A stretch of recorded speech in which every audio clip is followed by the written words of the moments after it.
नमस्कार, I am doctor Simi Mahajan from Shri Aurobindo society. आज के इस सेशन में मैं आप सबका हार्दिक अभिनंदन करती हूँ। आज हम बात करने जा रहे हैं समावेशी शिक्षा की।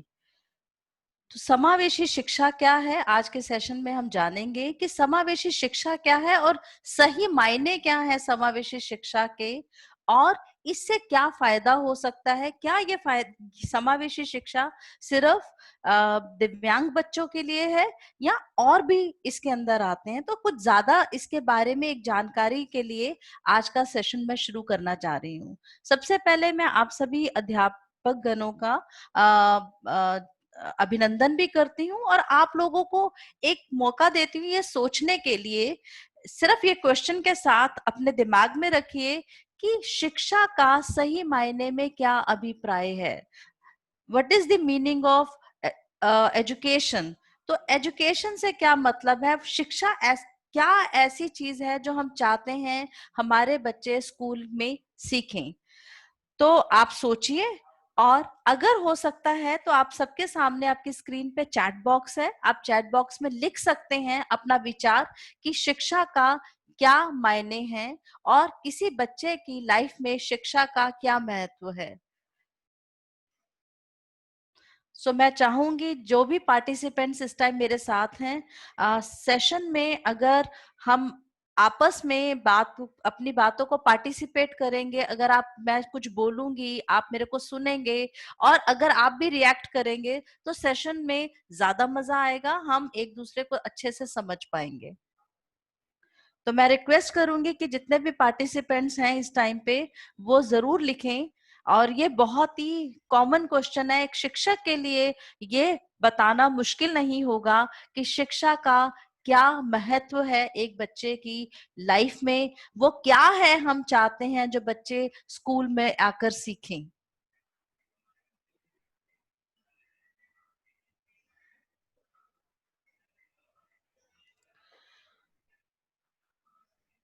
हाँ जी शिक्षक, आप आप में से कोई बताना चाहेगा।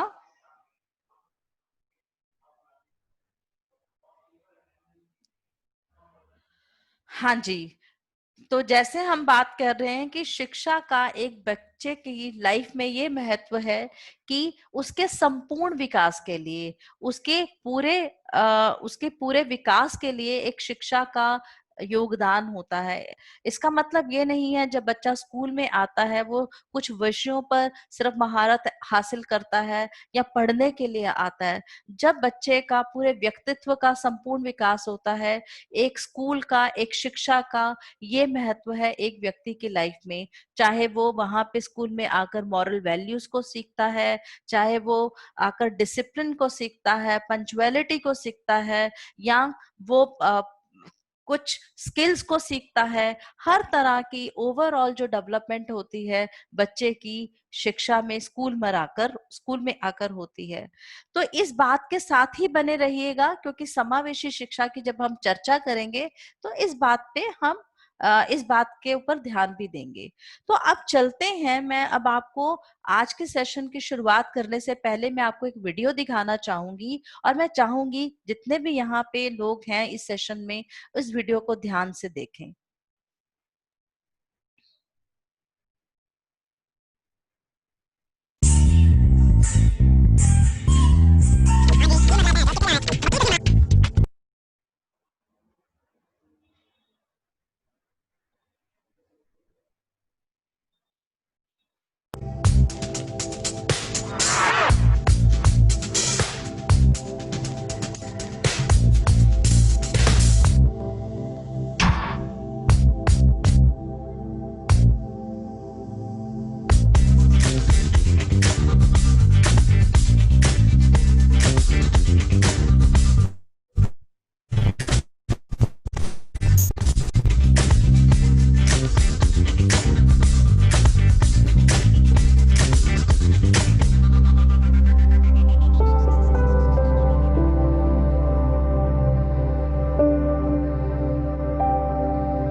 तो आप सबने देखा इस वीडियो के अंदर कि एक महिला थी जो व्हील चेयर पे ही थी, जो सड़क नहीं पार कर पा रही थी।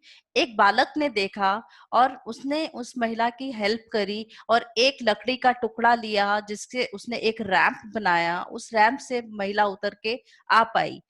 और देखा बाद में उसी रैंप का इस्तेमाल बहुत सारे लोगों ने अपनी जरूरत के हिसाब से करा। बच्चों ने उसको विकेट के तौर पे यूज किया और एक कुत्ते ने उसको शेल्टर के तरीके से यूज किया। तो हर व्यक्ति ने अपनी जरूरत के हिसाब से उस रैंप का इस्तेमाल किया।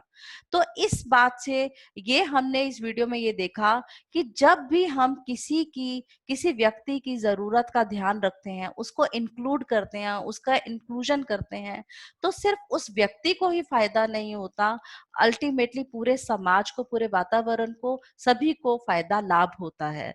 तो इसके बारे में भी अभी हम चर्चा करेंगे। हो सकता है आप लोग शायद सोच रहे हो कि ऐसे कैसे हो सकता है, लेकिन हमने देखा जैसे लिखा हुआ था, इंक्लूजन ब्रिंग्स हैप्पीनेस।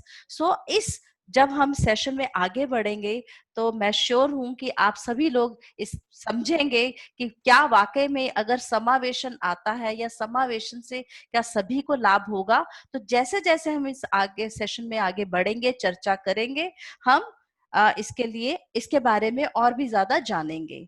और आप सभी शिक्षकों से मेरा अगेन निवेदन है कि अगर इस सेशन के अंदर हमें सीखना है तो कहीं ना कहीं मुझे आपका पार्टिसिपेशन चाहिए होगा। आपका योग आपको आपको पार्टिसिपेट करना होगा। अगर मैं कुछ भी तरह के कोई प्रश्न पूछ रही हूँ, कुछ भी क्वेश्चन पूछ रही हूँ, तो मैं चाहूंगी कि आप चैट बॉक्स में जाकर उसको लिखिएगा, उसका जवाब दीजिएगा।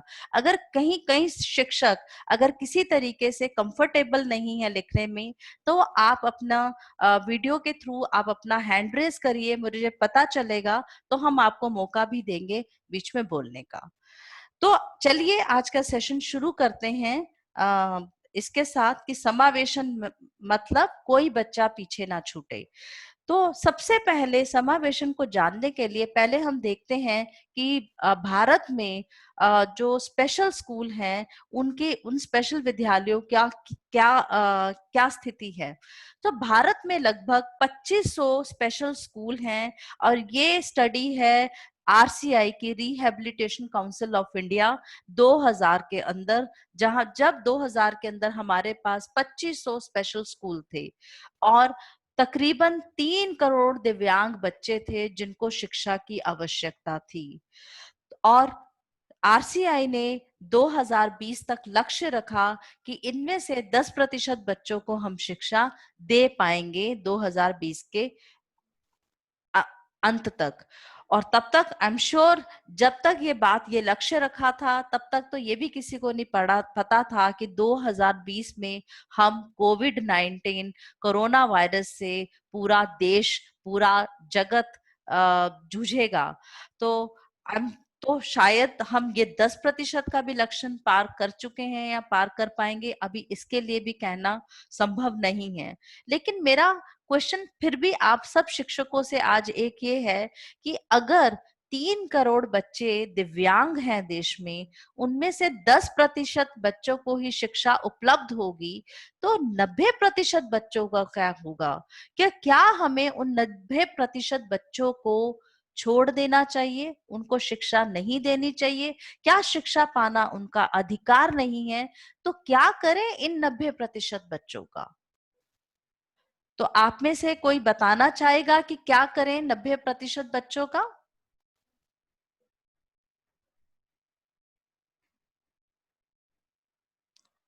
मेरे को अच्छा लगेगा कि अगर आप अपना रिस्पॉन्स दें, अपनी बात कहें कि क्या करें 90% बच्चों को छोड़ दें। अगर छोड़ना नहीं है तो क्या करें?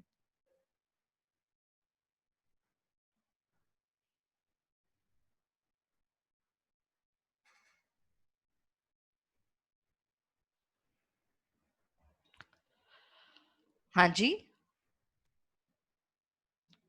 तो हम इन बच्चों को हम सामान्य स्कूल में और बच्चों के साथ पढ़ा सकते हैं?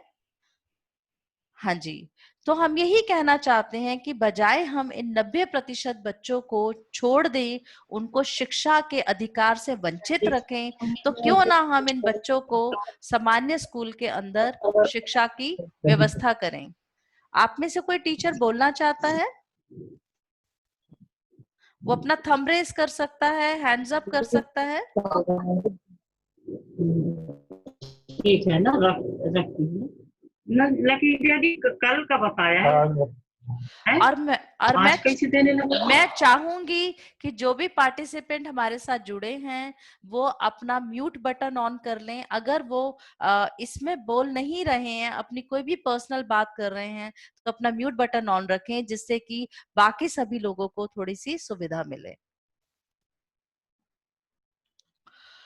तो तो हमारा ये कहना है कि अगर हम इन बच्चों को नहीं छोड़ना चाहते, तो हमें इन बच्चों को सामान्य स्कूल के अंदर अन्य बच्चों के साथ शिक्षा देनी पड़ेगी, जिसका तात्पर्य ये है कि हम समावेशी शिक्षा की बात कर रहे हैं कि समावेशी शिक्षा क्या होता है, इंक्लूसिव एजुकेशन क्या होता है। तो देखते हैं कि समावेशी शिक्षा क्या है। समावेशी शिक्षा से तात्पर्य ये है कि सभी छात्रों को आयु उपयुक्त सामान्य शिक्षा उनके निकटतम विद्यालयों में मिले, जिसमें उच्च गुणवत्ता के निर्देश, हस्तक्षेप और सहायता शामिल हो, जिससे सभी छात्र मुख्य पाठ्यक्रम को सफलतापूर्वक पूरा कर सकें। तो यहाँ पे समावेशी शिक्षा ये कहती है कि सभी छात्र, तो सभी छात्रों से मेरा तात्पर्य सिर्फ दिव्यांग बच्चों से नहीं है। सभी से मतलब है सभी छात्र, जो भी बच्चे इस देश में, भारतवर्ष में पैदा हुए हैं, और जो भी बच्चे 6 से लेके 14 साल की उम्र के अंदर हैं, और अभी न्यू एजुकेशन पॉलिसी के ड्राफ्ट के मुताबिक तो 3 से लेके 18 साल की उम्र के जितने भी बच्चे जो पैदा हुए हैं, उनका शिक्षा पाना उनका अधिकार है। Free and compulsory education is the right of a child. तो शिक्षा पाना उनका अधिकार है।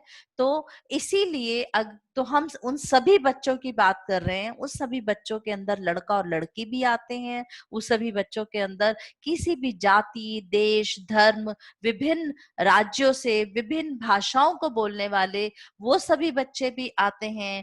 वो सभी बच्चे भी आते हैं जो किसी ग्रामीण क्षेत्र से हों या फिर शहरी स्थान से हों, और चाहे वो HIV एड्स से ही पीड़ित बच्चे क्यों ना हो, और दिव्यांग, और जो बच्चे दिव्यांग नहीं है, सामान्य बच्चे हैं, तो सभी छात्रों से हमारा ये मतलब है कि सभी छात्रों को शिक्षा मिलनी चाहिए, और आयु के अनुसार उनको अपनी आयु के अनुसार सही शिक्षा मिलनी चाहिए, उपलब्ध होनी चाहिए, स्कूल पास में होना चाहिए कि समय पे वो स्कूल जा सके, अपने निकटतम स्कूल में शिक्षा मिलनी चाहिए, और दिव्यांग बच्चों को भी शिक्षा मिलनी चाहिए। और शिक्षा में सिर्फ स्कूल में आना ही नहीं, उस स्कूल के अंदर हर तरीके की सपोर्ट सिस्टम हो, सहायता शामिल हो, जहां पे पूरा जो मुख्य पाठ्यक्रम है, सभी छात्र बिना किसी परेशानी के उसमें पार्टिसिपेट कर सके, उसमें भाग ले सके और उसको पढ़ सके। तो इसीलिए हम समावेशी विद्यालय भी वो विद्यालय होते हैं जहां सभी छात्रों को सहयोग और सम्मान देने की संस्कृति हो, जहां पे ये माना जाता है कि दिव्यांग बच्चे भी कुछ कर सकते हैं, दिव्यांग बच्चे भी सक्षम होते हैं, वो किसी से कम नहीं होते, और उनका पूरा आदर होता है, उनका पूरा सम्मान होता है, और उनको पूरी तरह से सम्मान भी दिया जाता है। तो अगर हमें समावेशी शिक्षा की बात करते हैं, तो हमें यह भी समझना है कि समावेशी शिक्षा क्या क्या समावेशी शिक्षा नहीं है। तो अक्सर लोगों की धारणा ये होती है कि समावेशी शिक्षा का मतलब है कि विशेष आवश्यकता वाले बच्चों को बिना किसी सहायता और सेवाओं के अन्य विद्यार्थियों के साथ सामान्य कक्षा में जस्ट बिठा देना चाहिए। सिर्फ बिठा देना एक बच्चा जिसकी विशेष आवश्यकता है, एक दिव्यांग बच्चे को सिर्फ कक्षा में बिठा देना ही समावेशी शिक्षा नहीं है। जब तक कि हमने पूरा उसके हिसाब से उसका सहयोग पूरी सामग्री तैयार नहीं करी, उसके लिए किसी तरीके का स्ट्रक्चर तैयार नहीं किया, वातावरण वैसा नहीं दिया जिसके अंदर वो अच्छे से सीख सके, तो वो समावेशी शिक्षा नहीं है। दूसरा, समावेशी शिक्षा से अक्सर लोगों को ये गलत फहमी होती है कि अगर समावेशी शिक्षा सामान्य स्कूल में दी जाएगी तो जो विशेष अध्यापक हैं, जो स्पेशल एजुकेटर हैं, उनका उनका रोल खत्म हो जाएगा, उनकी जरूरत नहीं होगी। नहीं, बिल्कुल भी नहीं है। समावेशी शिक्षा ये नहीं कहती कि जो विशेष आवश्यकता को पढ़ाने के लिए जो स्पेशल टीचर हैं, विशेष अध्यापक हैं, उनकी जरूरत खत्म हो जाएगी। नहीं, उनको रादर पूरा सपोर्ट स्ट्रक्चर मिलेगा, सो दैट बच्चे को पूरा फायदा हो शिक्षा जगत में।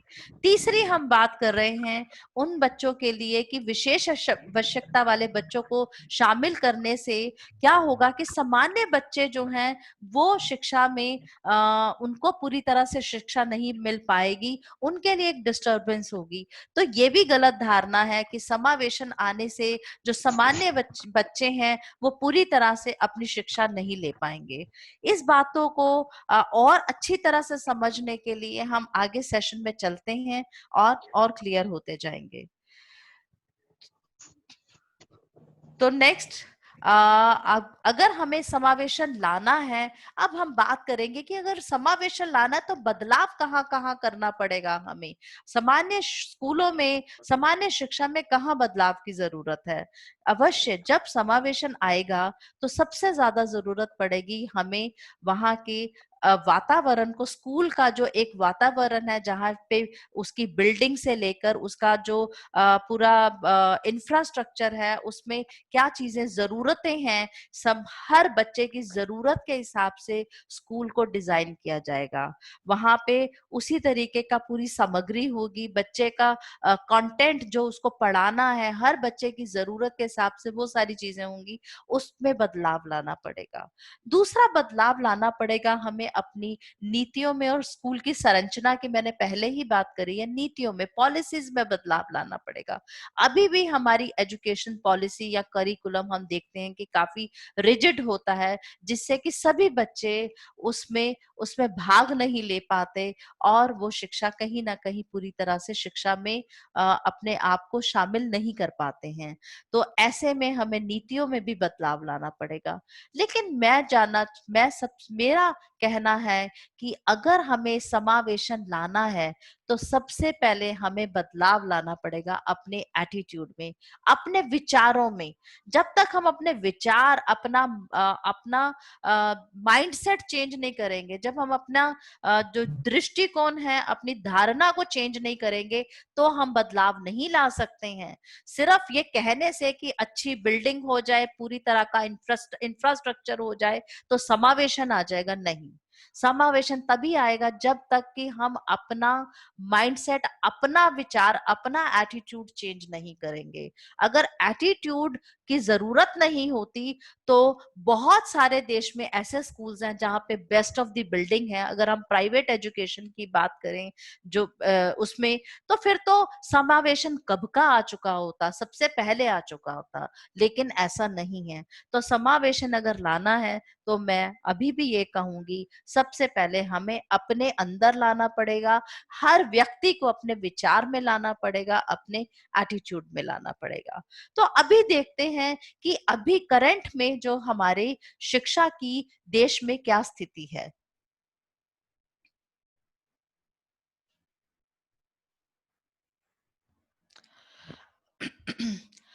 अभी आप एक पिक्चर ध्यान से देखिएगा। ये पिक्चर आपको क्या कहती है? मैं 30 सेकंड का समय दूंगी, आप ध्यान से देखिए इस पिक्चर को। हाँ। तो ये है हमारे स्कूल का एक वातावरण, जहां पे ये एक कक्षा है। एक कक्षा में विभिन्न तरह के विद्यार्थी बैठे हुए हैं, जिनकी अपनी अपनी स्ट्रेंथ है, अपनी अपनी उनके अंदर अपनी क्वालिटीज हैं। अपनी क्वालिटीज के साथ वो बैठे हुए हैं और सभी लोग एक दूसरे से भिन्न हैं। और जो हमारे टीचर हैं, अध्यापक हैं, वो कहते हैं कि मैं बहुत ही फेयर हूं, मैं किसी के साथ पार्शियलिटी नहीं करता, मैं किसी के साथ भेदभाव नहीं करता। इसीलिए मैंने एक ही तरह का क्वेश्चन पेपर बनाया है, प्रश्न पत्र बनाया है, और उस प्रश्न में मैंने ये बोला है कि प्लीज क्लाइंब द ट्री, पेड़ पे चढ़ो, पेड़ पे जो चढ़ेगा वो पास हो जाएगा। तो आपको लगता है क्या सारे बच्चे पास हो जाएंगे? नहीं। तो इस परीक्षा के अंदर शायद एक पंछी और एक बंदर जो है वो उत्तीर्ण हो पाएगा, वो पास हो पाएगा। तो कहने का क्या मतलब है कि क्या जो बाकी बच्चे हैं वो नालायक हैं, वो नहीं कुछ कर पाएंगे?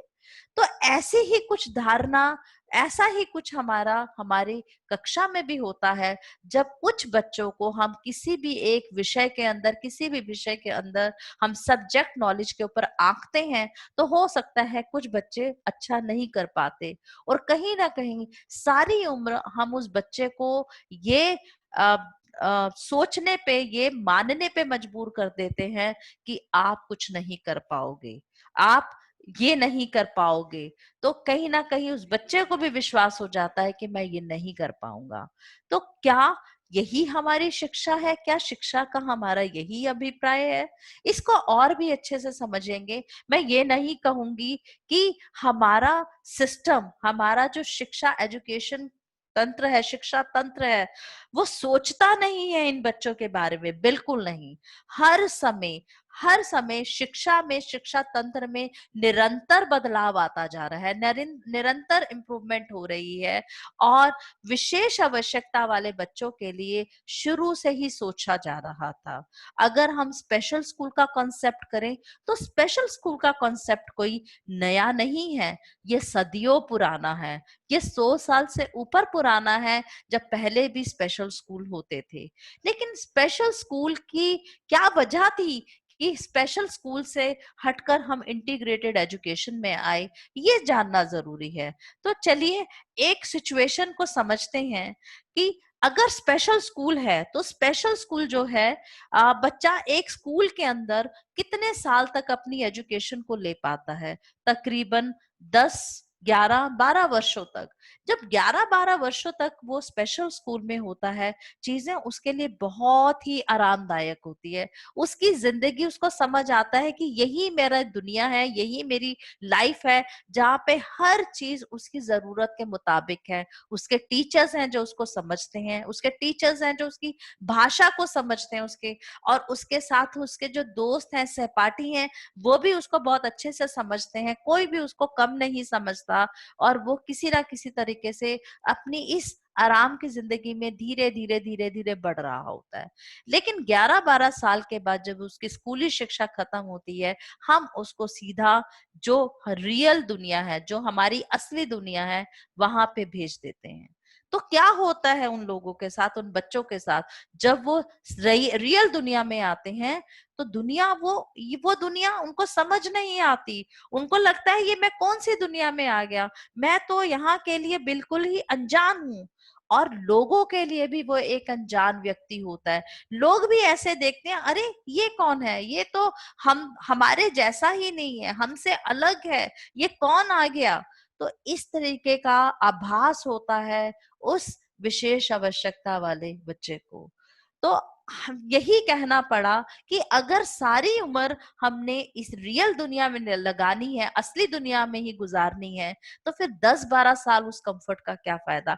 क्यों ना हम इन बच्चों को, दिव्यांग बच्चों को ऐसा माहौल दें कि वो शुरू से ही सामान्य लोगों के साथ, सामान्य बच्चों के साथ पले बढ़े और शिक्षा ग्रहण करे, जिससे कि जैसे जैसे बड़े होते जाए, ना वो दुनिया के लिए अनजान हो और दुनिया उनके लिए अनजान हो।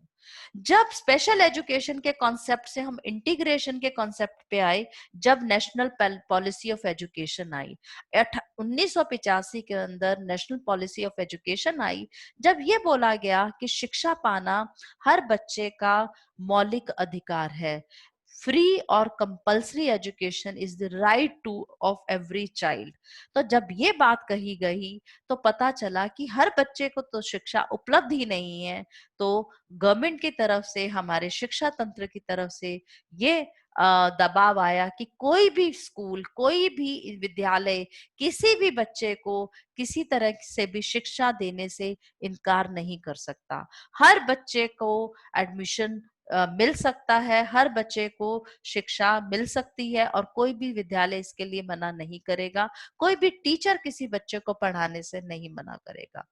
जब इंटीग्रेटेड एजुकेशन आया तो ऐसे में ये हुआ कि टीचर का कहना था कि ठीक है, क्या फर्क पड़ता है, जहां पे मैं 50 बच्चों को पढ़ा रही हूँ वहां पे थोड़े से कुछ और बच्चों को पढ़ा लूंगी, 2 बच्चे ये वाले भी आ जाएंगे तो मैं पढ़ा लूंगी, जहां 50 सही वहां 52 सही, 50 की बजाय मैं 52 को पढ़ा लूंगी, मेरे को कोई फर्क नहीं पड़ता। लेकिन ये जो 2 बच्चे हैं, अब इनके ऊपर है कि क्या वो एजुकेशन ले पाएंगे, उनको एडजस्ट करना पड़ेगा, उनको कक्षा के नियमों के साथ जरूरतों के हिसाब से अपने आप को चेंज करना पड़ेगा। और मेरे को कोई फर्क नहीं पड़ता, मैं तो पढ़ा ही रही हूँ, इनको भी पढ़ाऊंगी। लेकिन क्या इस माहौल में शिक्षा बच्चे को मिल सकती है? इंटीग्रेशन तो वही वाली बात हो गई कि आपने अपने घर पे किसी व्यक्ति को खाने के लिए बुलाया है, आपने अपने घर में किसी को मेहमान के लिए बुलाया है और आपने बहुत अच्छा खाना बनाया है, बहुत अच्छी टेबल भी सजाई है, बहुत अच्छे बर्तन में भी खाना दिया है, लेकिन आप अवेलेबल नहीं हैं। आपने कहा देखिए मैं तो थोड़ा बिजी हूं, लेकिन आप खाना खाइए और एंजॉय कीजिए। तो आपको लगता है कि अगर इस तरीके से आपको कोई बुलाए तो क्या आप अगली बार वहां पे जाएंगे? नहीं। तो यही कुछ फर्क था इंटीग्रेटेड एजुकेशन में, जहां पे बच्चे की जरूरतों का ध्यान नहीं रखा गया, सिर्फ उसको कक्षा में बिठा दिया गया। इसीलिए इंटीग्रेटेड एजुकेशन के ऊपर आया इंक्लूसिव एजुकेशन। जब ये समझ आया कि नहीं, बच्चे की जरूरतें अलग हैं, हर बच्चे की जरूरत अलग है, तो बच्चे अगर डिफरेंट तरह से हैं तो बच्चे एडजस्ट नहीं करेंगे, बाकी सारे शिक्षा तंत्र को बदलना पड़ेगा। हर टीचर को हर बच्चे के मुताबिक अपने आप को चेंज करना पड़ेगा। पूरा जो पाठ्यक्रम है हर बच्चे की जरूरत के हिसाब से बनाना पड़ेगा, जिससे कि हर तरीके का बच्चा अगर कक्षा में विभिन्न उसके साथ स्ट्रेंथ के साथ आ रहा है, विभिन्न स्किल्स के साथ आ रहा है, तो हर तरह का बच्चा उस पाठ्यक्रम में शामिल हो सके, शिक्षा में शामिल हो सके, हर तरीके की एक्टिविटीज में भाग ले सके। इस तरीके का माहौल हमें शिक्षा में देना पड़ेगा, जिसका मतलब है समावेशन, समावेशी शिक्षा।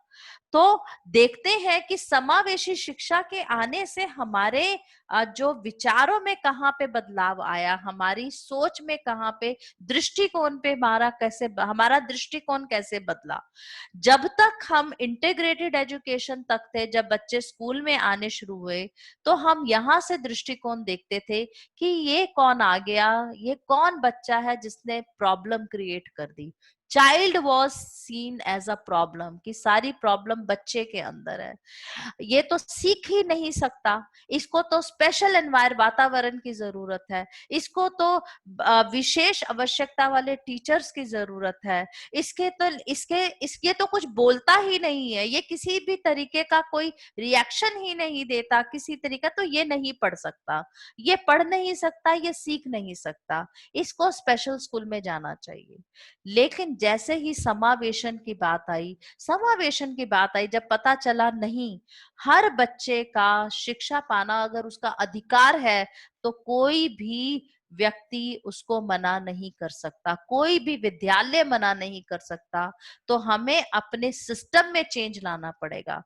जब हमने यहां से देखा तो हमें नजर आया कि खामियां बच्चे में नहीं, प्रॉब्लम बच्चे में नहीं है, खामियां तो हमारे सिस्टम में है, हमारे पूरे एजुकेशन सिस्टम में है। जैसे कि टीचर्स की क्वालिटी ही, ट्रेनिंग ही ऐसी नहीं हुई कि वो हर तरह के बच्चों को पढ़ा सके, या फिर हमारा पाठ्यक्रम इतना ही रिजिड है जिससे की वजह से हर बच्चा उसमें शामिल नहीं हो पाता, या हमारे विद्यालय की संरचना, बिल्डिंग ही ऐसी बनी हुई है कि कुछ बच्चे स्कूल तक ही नहीं पहुंच पाते हैं, या फिर हमारे टीचर्स की, अध्यापक की ट्रेनिंग ऐसी नहीं हुई है कि वो हर तरह के बच्चों को पढ़ा सके, या पेरेंट्स की, जो बच्चों के माता पिता है उनकी कहीं पे कोई भागीदारी नहीं है, उनके कहीं भागीदारी नहीं है, उनकी कोई भी जिम्मेवारी नहीं है। तो जब नजर आया तो नजर आया प्रॉब्लम बच्चे में नहीं है, प्रॉब्लम उसके आसपास, उसके वातावरण में, हम सब लोगों में है।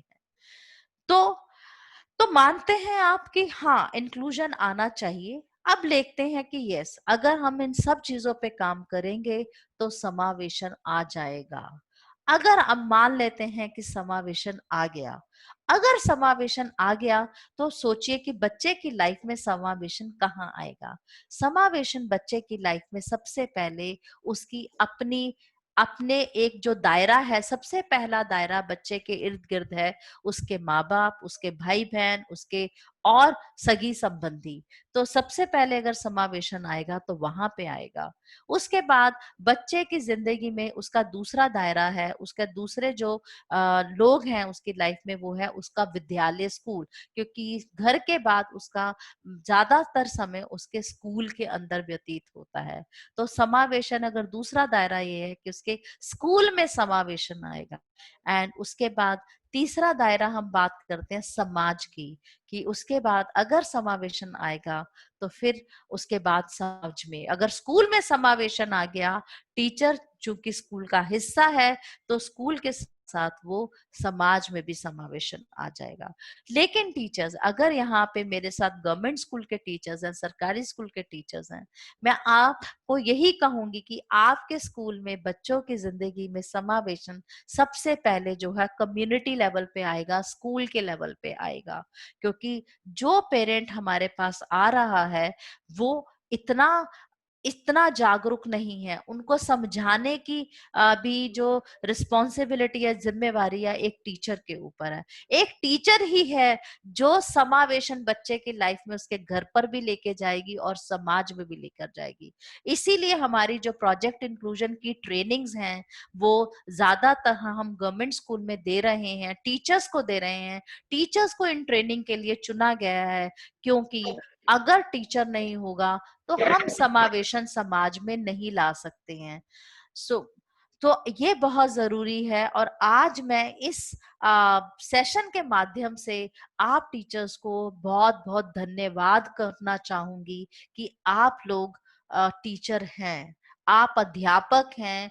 आपकी भूमिका बहुत ही ज्यादा महत्वपूर्ण है अगर समाज में किसी भी तरह का बदलाव लाना हो। और समावेशन लाने के लिए तो सबसे पहले मैं यही कहूंगी कि आप अध्यापकगण बहुत ही श्रेष्ठ हैं और बिना आपके हम समावेशन नहीं ला सकते हैं। और मैं चाहूंगी भी कि आप सब लोग मेरे साथ साथ आप सब लोग भी अपने आप को, अपनी पीठ थपथपाइए और अपने आप को एक्नॉलेज कीजिए कि आप एक टीचर हैं। तो आगे चलते हैं कि हम समझते हैं कि अगर समावेशन आता है तो वाकई में जो हमारे दिव्यांग बच्चे हैं, जो विशेष आवश्यकता वाले बच्चे हैं, उनको क्या क्या फायदे होंगे। तो हम देख पा रहे हैं कि अगर समावेशन आता है तो वो बच्चे अन्य बच्चे, सामान्य बच्चों के साथ, उनके साथ मिलकर बहुत सारी चीजें हैं, जिंदगी के हुनर सीख सकते हैं, बहुत सारी चीजों को सीख सकते हैं। क्योंकि ये माना गया है एक बच्चा दूसरे बच्चे से ज्यादा जल्दी से सीखता है बजाय किसी बड़े व्यक्ति से। तो वो ज्यादा कंफर्टेबल होता है अपने पीयर ग्रुप से, अपने पीयर के साथ सीखने से। दूसरा ये है कि अगर यही सब विशेष आवश्यकता वाले बच्चे दूसरे, उनको उनको भी मौका मिलेगा जो सामान्य बच्चों के साथ वो दोस्ती कर सकें, वो उनके साथ मिले। सबकी एक इच्छा होती है कि मेरे फ्रेंड्स हों, मेरे दोस्त हों, और वो दोस्ती करना चाहते हैं। लेकिन जब वो समावेशी स्कूल में पढ़ेंगे तो उनके हर तरह के दोस्त बन सकते हैं। तीसरा ये है कि जैसे मैंने बताया कि देश में जो सामान्य, जो विशेष आवश्यकता वाले विद्यालय हैं वो सिर्फ 2500 हैं, तो बहुत ही कम है।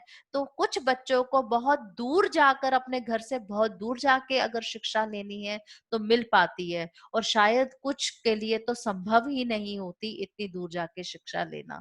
तो अगर समावेशन आता है तो बच्चों को अपने घर के निकटतम विद्यालय में शिक्षा लेने का मौका मिलेगा, जो उसके लिए ज्यादा ही लाभदायक होगा। उसके अलावा अगर समावेशन आने से जो समान दिव्यांग बच्चे हैं उनका अपना आत्मविश्वास बढ़ेगा, क्योंकि समावेशन का मतलब है एक्सेप्टेंस। जब पूरा समाज उनको एक्सेप्ट करेगा, उनको उनको अपना बना लेगा, उनको उनको प्यार देगा, उसको प्रेम की दृष्टि से देखेगा, तो अपने आप जो उनका अपना आत्मविश्वास है वो बढ़ेगा ही बढ़ेगा। और आत्मविश्वास एक ऐसी चीज है कि अगर व्यक्ति का आत्मविश्वास कम हो तो असाधारण से असाधारण व्यक्ति भी कुछ नहीं कर सकता।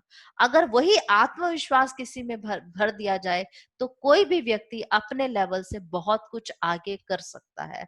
और ये बात कहने की मेरे को जरूरत नहीं है, बिकॉज आप अध्यापकों के सामने इस तरीके के बहुत सारे केसेस और बच्चे आपकी आंखों से निकले होंगे। अगर अब हम मानते हैं कि क्या समावेशन आने से सिर्फ दिव्यांग बच्चों को फायदा होगा, नहीं, समावेशन आने से विशेष आवश्यकता वाले बच्चों को भी उतना ही फायदा, सामान्य बच्चों को भी उतना ही फायदा होगा। जैसे कि सबसे ज्यादा जरूरत है, सामान्य बच्चे विशेष आवश्यकताओं वाले बच्चों के साथ जब बढ़ेंगे तो उन्हें उन्हें उनकी परिस्थिति की रियल जानकारी मिलेगी। वो समझेंगे कि कितनी विषम परिस्थितियों में भी ये बच्चे अपनी शिक्षा ग्रहण कर रहे आते हैं, तो उनकी तरफ ज्यादा ज्यादा सेंसिटिव होंगे, उनकी तरफ ज्यादा करुणा रूपी होंगे। और कहीं ना कहीं वो उनसे बहुत इंस्पायर्ड भी होंगे, उनसे मोटिवेटेड भी होंगे, जब वो देखेंगे कि ये बच्चे इतनी विषम परिस्थितियों के बावजूद भी इतनी कोशिश करते हैं शिक्षा पढ़ने की, तो क्या मैं नहीं पढ़ सकता? तो कहीं ना कहीं वो अपने भी विषय विशेष में ज्यादा अच्छे होते जाएंगे।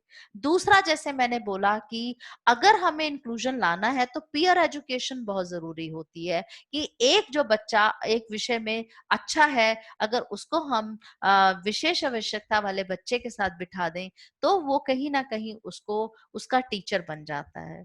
तो अगर पीयर एजुकेशन में जब हम एक सामान्य बच्चे को जब ये मौका देते हैं तो उसको बहुत खुशी मिलती है, तो वो अपने स्टडीज की तरफ, अपनी पढ़ाई की तरफ और ज्यादा रिस्पॉन्सिबिलिटी लेता है, और ज्यादा वो जिम्मेवारी लेता है, और अपना पाठ्यक्रम को, अपने पाठ को खुद से पढ़ना चाहता है। तो कहीं ना कहीं उसके पेरेंट्स भी खुश होंगे, उसके माँ बाप भी खुश होंगे कि मेरा बच्चा अपने आप से पढ़ रहा है, और वो अपने विषय में भी ज्यादा अच्छा अच्छा होता जाएगा लगातार अभ्यास करते हुए।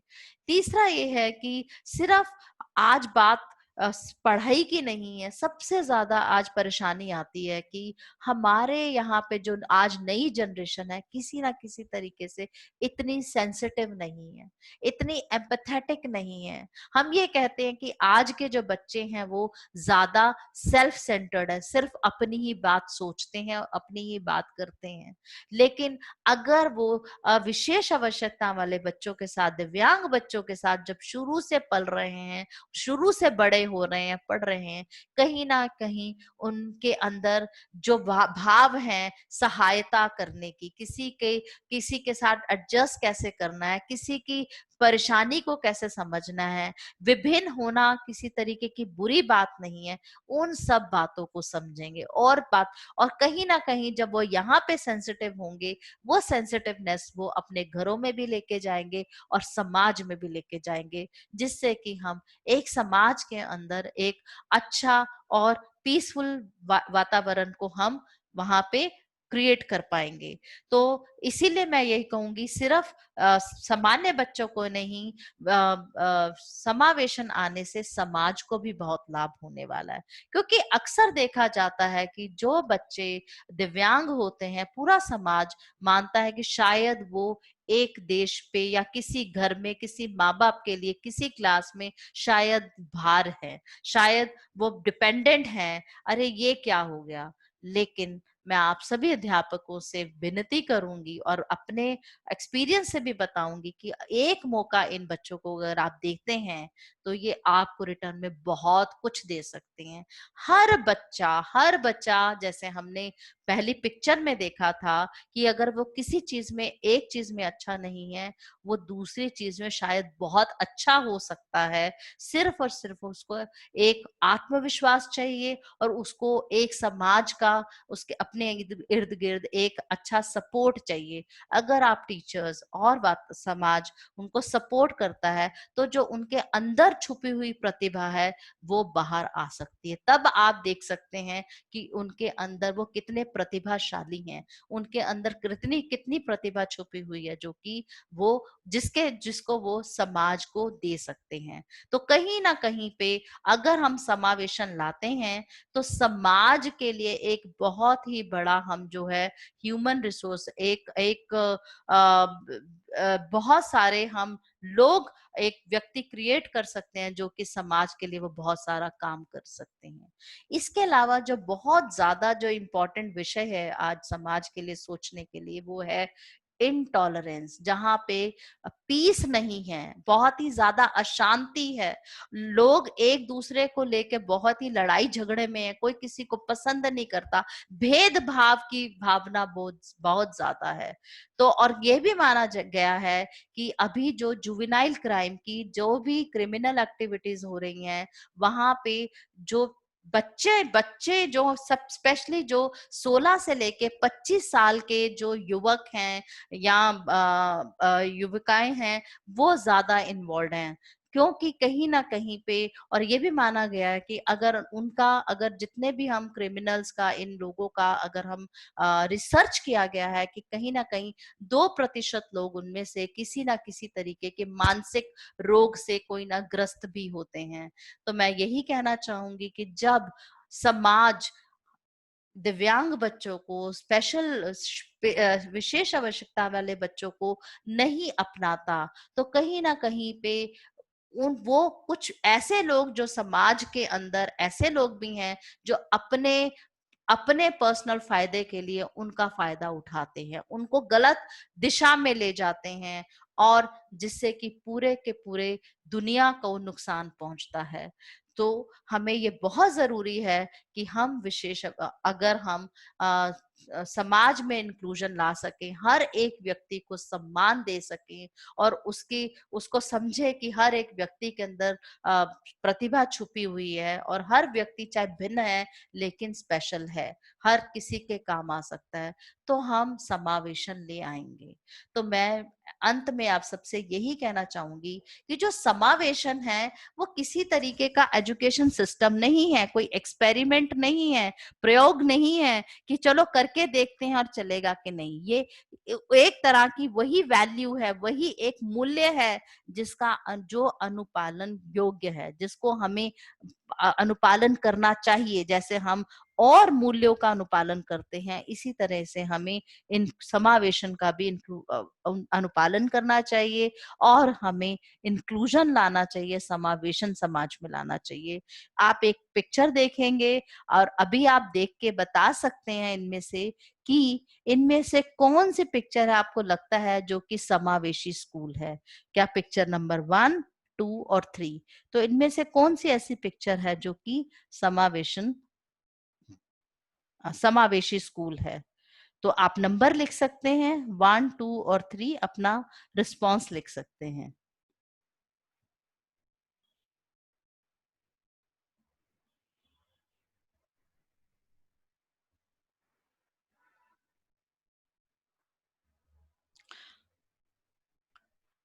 यस, तो नंबर 3 है हमारे लिए ये स्कूल। और इसके साथ ही मैं आज का जो सेशन है समाप्त करना चाहूंगी, और मैं चाहूंगी कि अगर आप में से किसी के भी किसी तरीके के कोई डाउट्स हैं तो हम पूछ सकते हैं।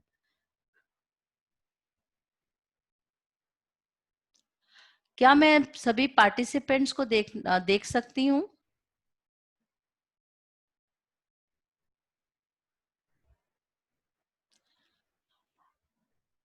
तो मैं कोई भी पार्टिसिपेंट कुछ पूछना चाहेगा इस टाइम पे, किसी तरीके का भी आपको समावेशी शिक्षा से लेके किसी तरीके का कोई डाउट है या आप कुछ ऐसा पूछना चाहते हैं तो आप पूछ सकते हैं।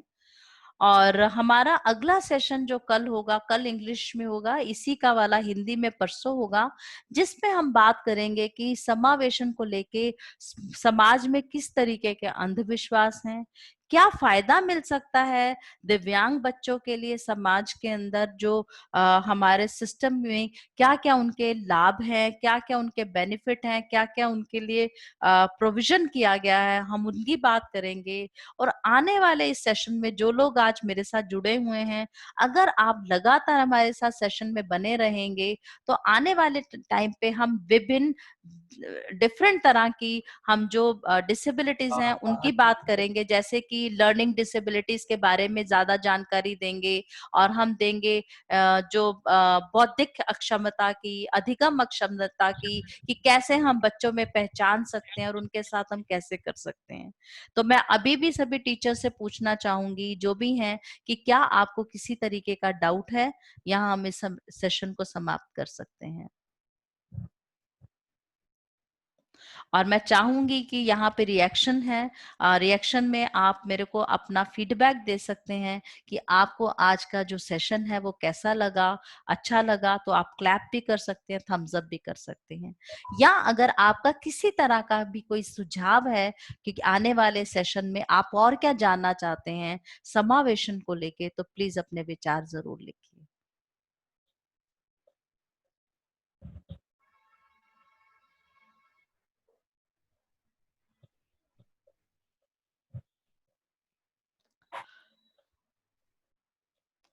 मैम आज का तो सेशन थोड़ा सा लेट हो गया अटेंड करते हुए, तो I am sorry for that, but I will see your video recording.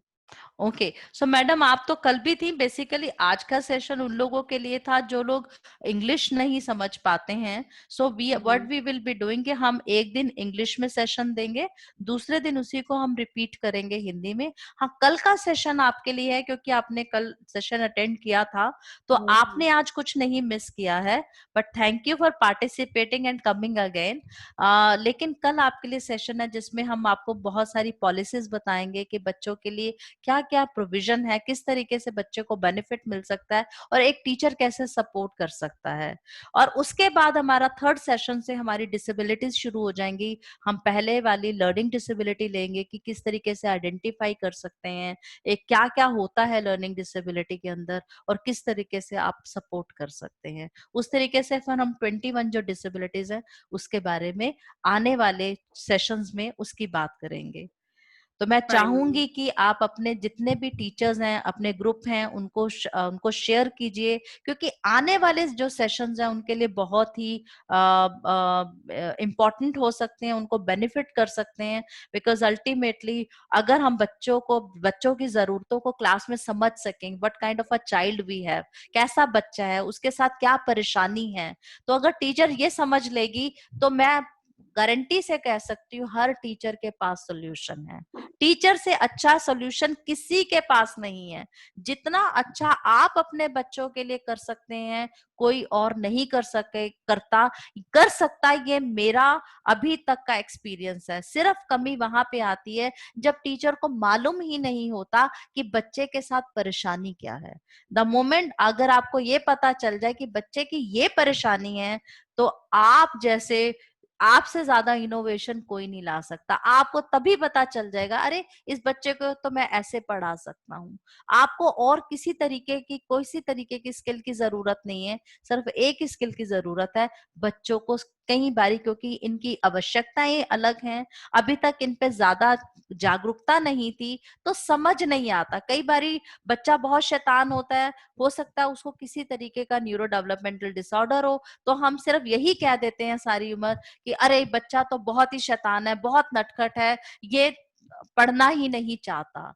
तो आने वाले टाइम में अगर आप मेरे साथ बने रहेंगे, तो हम बताएंगे कि आपकी शायद लाइफ में आंखों से कितने बच्चे निकल गए जिनको शायद हमने ये सोचा कि अरे ये पढ़ ही नहीं सकते, ये पढ़ना ही नहीं चाहते, और शायद उनमें बहुत पोटेंशियल था। तो मैं यही आप सबसे रिक्वेस्ट करूंगी कि आप सब लोग मेरे सेशन में रेगुलर आइए, और अपने फ्रेंड्स को, अपने पियर्स को, टीचर्स को और बताइए कि वो सेशन अटेंड करें। तो आई एम श्योर कि इस लॉकडाउन में आप नई स्किल को लेके जाएंगे जब स्कूल खुलेंगे, और ये आपको बहुत ही लाभ देगी। इसके साथ ही मैं आज का सेशन खत्म करना चाहूंगी। Thank you so much for participating. Thank you ma'am, thank you so much for coming Thank you so again much, and ma'am. Thank you, Thank you so much, ma'am. Thank you.